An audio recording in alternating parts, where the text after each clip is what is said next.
Napahanga ang mga netizen sa presentasyon mismo ni Bimbi.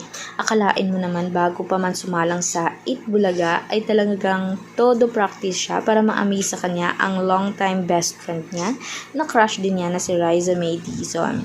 Ngayon marami ang humanga, marami ang sumubaybay at maraming ang napaklik kay Bimbi Aquino. Akalain mo kasi isang child superstar noon, bumalik na ngayon at hanggang ngayon hindi natitinag ang pangalan. Kumbaga hindi nalalaos. Kaya tingnan natin ang iilang clips ni Bimbi, kasama na rin mismo ang mga pamilya niya at ang mga mahal niya sa buhay.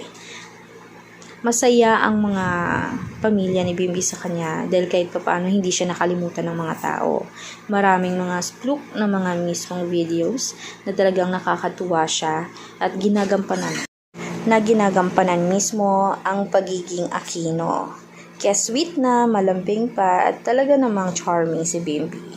For more videos guys, mag-subscribe, i-click ang notification bell for more trending videos updates araw-araw. Maraming salamat mga ka-showbiz!